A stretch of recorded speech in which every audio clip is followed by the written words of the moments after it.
E aí pessoal do Você Mais Rico, aqui quem fala é Bruno Perini, criador do canal, e como prometido eu estou iniciando nessa semana uma série de 4 vídeos para abordar a temática de previdência privada.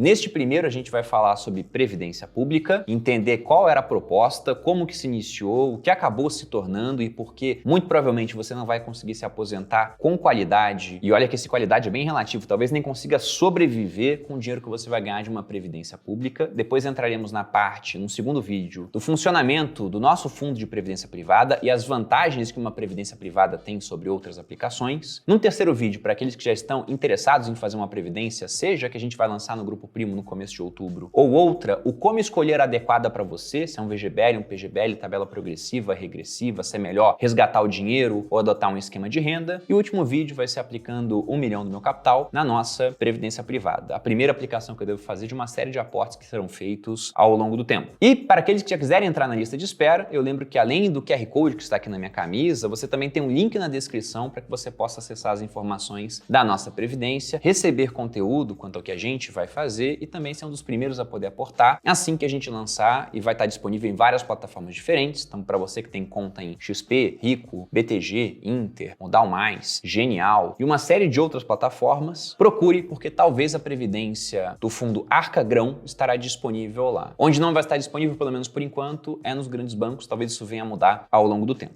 Agora, entrando em si no assunto deste vídeo, eu fiz até uns slides para poder dar um pouco mais de conteúdo para vocês, e para quem já acompanha o V de Renda, sabe que eu gosto de usar slide. Para quem não acompanha, é assim que eu costumo dar minhas aulas lá. E o primeiro slide, ele remete a um livro do José Saramago, escritor português, ganhador de um prêmio Nobel, que é o livro As Intermitências da Morte. Já adiantando uma pergunta que possa vir, se eu indico o livro, é uma leitura interessante, mas tem que se acostumar à maneira de escrever do Saramago. Não usa dois pontos, travessão, interrogação, exclamação, é basicamente ponto e vírgula, e com uma certa economia de pontos, inclusive, e parágrafos gigantescos, mas é uma história que vale a pena ser lida. Ela narra um certo país, não revelado, um país fictício, onde a morte tirou férias. E começa e termina com essa frase: no dia seguinte, ninguém morreu. Isso aqui vai fazer mais sentido no final da nossa apresentação. Mas para falar de previdência pública, nosso objetivo aqui, nós temos que primeiro falar sobre o início da atividade de seguros no mundo. Porque a previdência pública deriva das companhias de seguro privadas que foram criadas ao longo do século XVIII. Mas antes disso, você também tem uma atividade anterior, que era o uso de seguros por mercadores italianos, mas sem um método estatístico, sem um uso de probabilidades. Então você tinha, por exemplo, cláusulas chamadas de securitas em contratos de empréstimo. Elas basicamente diziam o seguinte: você quer contratar um empréstimo comigo, você paga um valor a mais para que, caso você venha a falecer, eu não cobre aquilo da sua família, o seu empréstimo estaria quitado, mas totalmente no feeling, sem nenhum cálculo para ver, o cara tem 40 anos, tem mais chance ou menos chance de vir a falecer. Havia também os chamados seguros de bode-maria, que eram seguros para proteger cascos de navios mercantes, mas da mesma forma sem o uso também de método estatístico. E essas primeiras companhias de seguros não eram nem empresas, não eram uma pessoa jurídica, uma entidade feita especificamente para isso, eram simplesmente indivíduos ou associações de indivíduos correndo um risco muito grande, já que eles usavam o chamado método do pague enquanto está fazendo. Eles não tinham muito dinheiro acumulado, simplesmente iam vendendo seguros para as pessoas, e essa atividade de seguro pode ser resumida da seguinte forma: eu vou te vender um seguro, você me paga um certo valor, um prêmio, para que eu te dê cobertura caso alguma coisa ruim aconteça. Então imagine que naquela época eles vendiam seguro para diferentes pessoas, cobrando, por exemplo, 100 florins, a moeda de Florença, na época do Renascimento. E aí eles topavam pagar 1000 florins para caso você tivesse algum problema. Esse era o valor da apólice que você receberia. Se eu cobrei 100 florins de 10 pessoas, eu tenho 1000. Basta uma pessoa ter um problema que eu vou ter que pagar os 1000 para essa pessoa. Eu perdi todo o dinheiro do prêmio do seguro que eu ganhei naquele ano. Logicamente, eles queriam investir esse dinheiro para que ele crescesse. Só que sem estatística, eles não sabiam se uma pessoa em 10 teria um problema, ou 2 pessoas em 10, ou 3, ou 4, de forma que, se a sinistralidade, o número de pessoas com problemas fosse muito grande, esses indivíduos acabavam quebrando. Então não havia muita segurança no uso dos seguros e nem na contratação do seguro. Você podia contratar de um cara que no final não conseguiria te pagar. Até pegando um registro histórico, isso está presente nos arquivos do mercador italiano Francesco Dattini, viria a ser italiano, né? A Itália não existia ainda como um país, mas aqui nós temos ideia dos riscos assumidos pelo segurador. Então, utilizando palavras do arquivo deste mercador, de Deus, do mar, dos homens da guerra, do fogo, do alijamento das cargas ao mar, da prisão por príncipes, por cidades ou por qualquer outra pessoa. Era o tipo de risco do qual o indivíduo estaria, teoricamente, caso quem fez o seguro não quebrasse, protegido. E quando que a coisa mudou e ficou mais profissional? Foi na Escócia do século XVIII, quando ministros da igreja escocesa, especificamente Alexander Webster e Robert Wallace, começaram a usar cálculo probabilístico para poder fazer o seu seguro, de modo a cobrar mais caro de quem tinha mais chance de ter algum problema e mais barato de quem tinha menos chance de ter um problema. Inclusive, o nosso hábito de falar que fulano está coberto por um seguro remonta a essa época. Porque qual foi a ideia desses ministros da igreja escocesa? Eles viram o seguinte, principalmente naquela época, né? Então, o homem da casa falecia, a família começava a passar necessidades e muitas vezes ficava sem um teto sobre as suas cabeças. Então, eles pensaram, olha, por que não oferecer um produto onde as pessoas da nossa igreja, as pessoas com as quais a gente se importa, comecem a pagar uma pequena contribuição que nós iremos investir, de modo que esse dinheiro fique maior ao longo do tempo, e aí, com base numa sinistralidade da qual já temos dados aqui, pegando a expectativa de vida das pessoas da época, mortalidade em grandes cidades, a gente consiga pagar para quem teve um problema, mas principalmente utilizando só os rendimentos do dinheiro investido e não o valor do principal. Ou seja, o objetivo deles era recolher dinheiro de bastante gente, investir esse dinheiro de forma segura para que ele pudesse crescer e, se possível, pagar o valor das apólices, com base numa sinistralidade que eles tinham um cálculo estatístico, utilizando só o valor dos rendimentos ou apenas uma pequena parte do principal. E eles foram muito bons nesse cálculo estatístico. Tão bons que essa seguradora cresceu bastante, deu origem a outras, e algumas seguradoras escocesas que foram criadas nessa época existem até hoje. Então, para quem mora lá na região da Inglaterra, Escócia, ali no Reino Unido, na Grã-Bretanha, vocês devem já ter visto esse tipo de anúncio, que é geralmente uma mulher bela, vestida com um capuz negro com forro escarlate, que é praticamente a logo, né, a maneira de se comunicar, que a empresa Scotch Widows, criada em 1815, usa até hoje. Até hoje eles estão no ramo de seguros. Inclusive, as seguradoras viraram algumas das empresas que mais investem no mundo. Um caso muito conhecido é o do Warren Buffett, que já apareceu aqui no canal diversas vezes, é um sinônimo de um investimento de longo prazo e também com grande rentabilidade. Muita gente gosta de copiar o que o Warren Buffett faz. E para conseguir ter os bilhões que ele tem hoje, ele utilizou muito a sua seguradora. Então, geralmente, uma seguradora vende os prêmios, pega esse dinheiro e investe de maneira conservadora. O Warren Buffett pega esse dinheiro que a seguradora Geico, da qual ele é dono, consegue vendendo os seguros e investe para comprar empresas que cresçam ao longo do tempo, de maneira que, quando o pessoal que está segurado pela Geico tem um problema, ele pega os rendimentos das empresas para pagar o valor das apólices. Então, ele fez isso e teve muito sucesso, assim como várias empresas privadas. Contudo, os seguros, ele tinham um porém. Para uma família estar coberta, alguém teve que pagar o seguro antes. E principalmente no começo dessa fase das empresas seguradoras, século XVIII, século XIX, você tinha muita gente sem condição nenhuma de poder fazer algum tipo de seguro. Principalmente os socialistas da época diziam: temos que criar um produto para todos, de maneira que quem tem mais pague mais de maneira obrigatória e quem tem menos não precise pagar, mas possa usufruir dos benefícios. E perceba que essa é uma ideia muito popular. Nada é mais popular do que você ganhar alguma coisa sem ter que ter feito esforço para aquilo. Então, diante disso, da popularidade da ideia, o chanceler alemão da época, o Otto von Bismarck, disso a gente está falando do final do século XIX,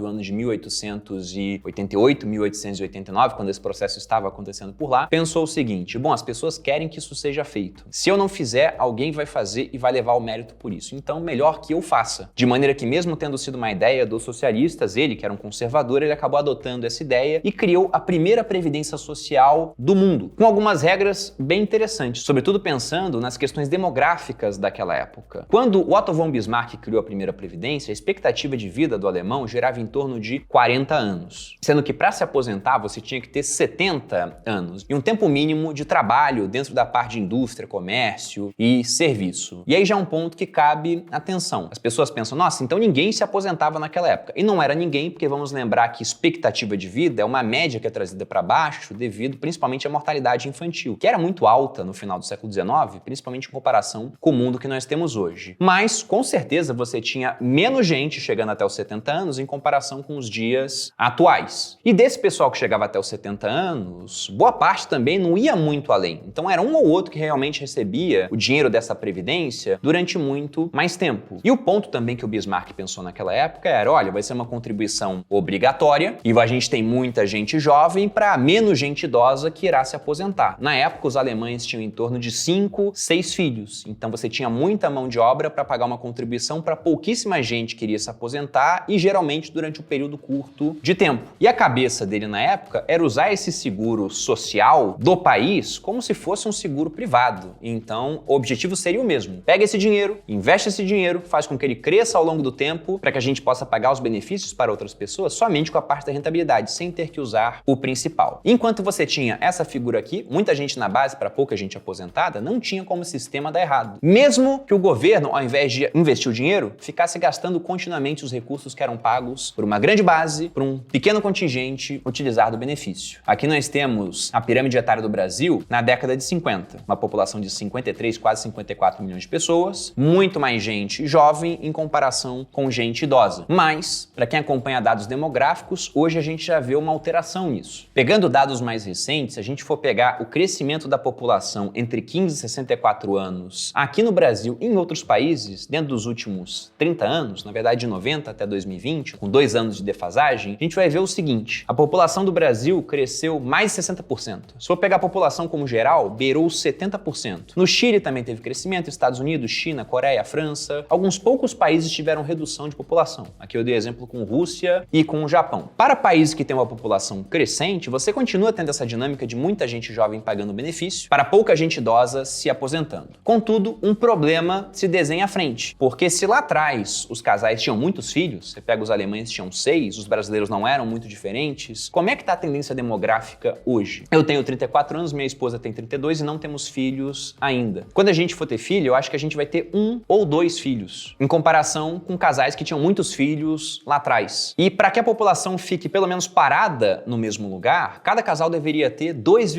alguma coisa filhos. Esse vírgula alguma coisa vem da mortalidade infantil que infelizmente ainda existe, embora muito menor do que em outras épocas. Então o que você vai ver se os casais não tiverem filhos, ou cada casal tiver um filho, é uma redução da população ao longo do tempo. E se a gente pega a expectativa demográfica para os próximos 30 anos, é isso que a gente vê desenhado. Então a projeção é que nos Estados Unidos a gente ainda vai ter crescimento de população entre 15 e 64 anos, muito por conta da migração, mas em outros países, inclusive o Brasil, a gente deve ter uma estagnação ou um decréscimo populacional. Inclusive, vendo aqui, ele deve ser muito mais agudo em Rússia, China, Japão, Coreia, a China muito por conta da política equivocada do filho único durante décadas, quando o governo proibia as pessoas de ter mais um filho, exceto em casos muito específicos. E com isso, obviamente, a gente deve ter uma mudança da pirâmide etária. Se lá na década de 50 você tinha uma pirâmide muito grande na base e pequena no topo, ao longo do tempo, a base foi se reduzindo, o meio foi crescendo e com o passar de mais algumas décadas, o topo deve crescer bastante também. Citando dados que o Pedro Malan passou numa FinClass, uma aula que a gente tem na nossa plataforma de finanças por assinatura, ele dizia que em 2050, 30% da população brasileira vai ter mais de 60 anos, inclusive este que vos fala. E 25% vai ter mais de 65 anos. Nossa, Bruno, então mais de 50% da população? Não, não é isso, né? 30% com 60 e dentro desses 30 tem muita gente com 65, 25% da população no geral. Portanto, não precisa ser nenhum gênio para entender que aquela dinâmica lá de trás de muita gente contribuindo para pouca gente utilizando vai se inverter. A gente vai ter cada vez menos gente contribuindo para cada vez mais gente utilizando uma previdência e por mais tempo do que era no passado. E o detalhe interessante é que na época do Otto von Bismarck, a idade mínima para aposentar era 70 anos. Aqui no Brasil, até hoje, a idade mínima é mais baixa do que essa. E aí você pode pensar, bom, isso aí era previsível que um dia iria acontecer, até porque a demografia te dá um nível razoável do que deve vir a acontecer com o tempo. Tendências demográficas demoram para mudar. Acho muito difícil que aqui no Brasil, olhando esse gráfico, as pessoas vejam, temos que ter mais filhos. E comece a ter novamente 5, 6 filhos. Nem os imóveis estão prontos para isso. É raro você encontrar um imóvel com tantos quartos assim para acomodar as pessoas. Mas, sabendo que isso aqui era previsível, será que os governantes não pegaram esse dinheiro que era pago por muita gente e investiram, criaram fundos de pensão estatal, fundos soberanos, como alguns países fizeram, para que esses recursos ficassem maiores, a ponto de poder pagar o benefício previdenciário apenas com a rentabilidade? Dependendo do país onde você está, talvez isso tenha acontecido. Aqui no Brasil, isso não aconteceu, porque boa parte dos recursos que eram pagos foram sendo gastos ao longo do tempo. Aqui no Brasil, nós temos um instrumento que permitia que esse tipo de coisa acontecesse, que é a DRU, desvinculação de receitas da União, permitindo que o governo pegasse o valor de contribuições que eram pagas especificamente para a questão previdenciária e gastasse em outras áreas. Então, nós não tivemos uma rentabilidade com esse capital e hoje já temos essa inversão da pirâmide etária. Ou seja, o Brasil está ficando velho mais rápido do que ele ficou rico. E o preocupante, inclusive, é que hoje, enquanto ainda temos muita gente contribuindo para a Previdência, para relativamente menos gente usando o benefício, a Previdência já é o maior gasto dentro das despesas pagas pela União. Então, para quem quiser acompanhar esse dado em tempo real, você pode entrar no site Tesouro Transparente. Mas o que a gente vê aqui é que, de longe, o RGPS, Regime Geral de Previdência Social, é o maior gasto que nós temos no governo. Esse gasto, inclusive, se reduziu ou está crescendo menos, se a gente for pegar uma tendência de longo prazo, porque muito recentemente fizemos uma reforma da Previdência, cuja expectativa era de uma economia de R$1 trilhão